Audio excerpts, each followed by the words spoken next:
আসসালামু আলাইকুম চাকরি প্রার্থী ভাই ও বোন, আপনাদের জন্য আরও একটি সুসংবাদ যে গণপ্রজাতন্ত্রী বাংলাদেশ সরকারের অধীন বন অধিদপ্তরে আরও একটি চাকরির সার্কুলার কিন্তু দেওয়া হয়েছে, যেখানে আপনারা যারা এসএসসি পাশ করে অথবা এইচএসসি পাশ করে একটি সরকারি চাকরির জন্য চেষ্টা করছেন, তাদের জন্য একটা সুইটেবল জব সার্কুলার কিন্তু প্রকাশ করা হয়েছে। সেটা 2025 সালের 27শে জানুয়ারি, অর্থাৎ একদিন আগেই কিন্তু এই বিজ্ঞপ্তিটি প্রকাশ করা হয়েছে এবং আপনারা গতকাল থেকেই কিন্তু এখানে আবেদন করতে পারবেন।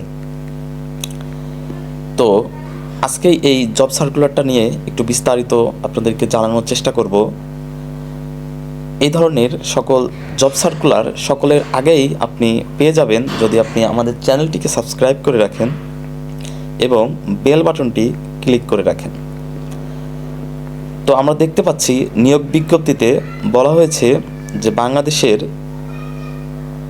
সকল নাগরিককে এই বিজ্ঞপ্তিতে অনলাইনে আবেদন করার জন্য আহ্বান করা হচ্ছে এবং আমরা প্রথমে দেখতে পাবো যে এখানে মোট 4টি পদের জন্য আবেদন করতে বলা হয়েছে। প্রথম ইঞ্জিন ড্রাইভার বা ইঞ্জিন ম্যান, এখানে কিন্তু 13টি পদসংখ্যা রয়েছে, অর্থাৎ 13 জন এখান থেকে কিন্তু নিয়োগ দেওয়া হবে এবং এই চাকরির জন্য আপনি যদি দ্বিতীয় বিভাগ অর্থাৎ সিজিপিএ দ্বিতীয় বিভাগে যদি আপনি উত্তীর্ণ হয়ে থাকেন, এসএসসিতে উত্তীর্ণ হয়ে থাকেন, তাহলে কিন্তু এই চাকরিটার জন্য আপনি অ্যাপ্লাই করতে পারবেন। এবং দ্বিতীয় যেটি রয়েছে সেটি হচ্ছে গাড়ি চালক। গাড়ি চালকের জন্য পদের সংখ্যা হচ্ছে 25টি এবং আপনি যদি যে কোনো প্রতিষ্ঠান হতে শুধুমাত্র 8ম শ্রেণী পাশ হয়ে থাকেন তবুও কিন্তু আপনি এখানে আবেদন করতে পারবেন এবং এটি কিন্তু একটি 16 গ্রেডের জব। এরপর হচ্ছে স্পিড বোট ড্রাইভার, এটাও একটি 16 গ্রেডের জব। এখানে সিট সংখ্যা থাকবে 13টি, 13 জনকে এখান থেকে নিয়োগ দেওয়া হবে এবং আপনি যদি এসএসসি পরীক্ষায় উত্তীর্ণ হয়ে থাকেন তাহলে কিন্তু আপনি এখানে আবেদন করতে পারবেন। এছাড়াও রয়েছে বন প্রহরী, এটি একটি খুব চাহিদা সম্পন্ন জব। এখানে কিন্তু 286 জন কর্মচারী কিন্তু নিয়োগ দেওয়া হবে। এটি একটি 17 গ্রেডের জব। বন প্রহরীর জন্য আপনার হচ্ছে শুধুমাত্র যদি এসএসসি পাস করে থাকেন তাহলে কিন্তু আপনি এখানে আবেদন করতে পারবেন। তো এটা ছিল মোটামুটি সার্কুলারের কতজনকে নিয়োগ দেওয়া হবে সেই ব্যাপারগুলা। এখন এখানে কিছু আবেদনের ফর্ম পূরণ করার সময় কিছু শর্তাবলী দেওয়া আছে, শর্তাবলীগুলি আপনারা এখান থেকে দেখে নিতে পারবেন। আমি একটু সামারাইজ করে দিই।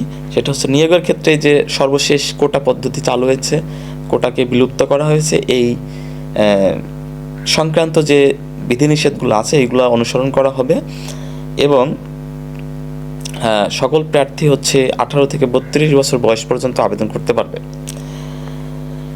এরপর আবেদনের শেষ তারিখ দেওয়া আছে মার্চ মাসের 2 তারিখ পর্যন্ত। এরপর আপনাদের যেটা জানা জরুরি সেটা হচ্ছে কি ধরনের কাগজপত্র লাগবে। সেটা হচ্ছে 2 কপি পাসপোর্ট সাইজের রঙিন ছবি প্রয়োজন হবে, শিক্ষাগত যোগ্যতার সকল সনদপত্র, জাতীয় পরিচয়পত্রের কপি, এই ধরনের জিনিসগুলো কিন্তু এখান থেকে প্রয়োজন হবে। এছাড়াও আপনাদের যেটা এখান থেকে জানার প্রয়োজন সেটা হচ্ছে অনলাইনে আবেদন করার সময় আপনার আবেদন ফি কত। সেটা হচ্ছে আপনি যদি 1 নম্বর পদের জন্য আবেদন করেন সেক্ষেত্রে আপনার টোটাল খরচ হবে 168 টাকা এবং 2 এবং 3 নম্বর পদের জন্য খরচ হবে 112 টাকা এবং 4 নম্বর পদের জন্য খরচ হবে 50 টাকা প্লাস 6 টাকা, অর্থাৎ 56 টাকা। এ হচ্ছে আবেদন ফি এবং আবেদন করার নিয়মাবলী। সেটা হচ্ছে আপনি অনলাইনে আবেদন করতে পারবেন। এরপর অনলাইনে টাকা জমা দেওয়ার জন্য আপনি টেলিটক সিম ইউজ করে টাকা জমা দিতে পারবেন। এই ছিল মোটামুটি এই যে সার্কুলারটার ব্যাপারে। আশা করছি ভিডিওটি আপনাদের অবশ্যই ভালো লাগবে এবং এই ধরনের সকল চাকরির নিয়োগগুলো আপনারা যদি সবার আগে পেতে চান অবশ্যই চ্যানেলটিকে সাবস্ক্রাইব করে দিবেন।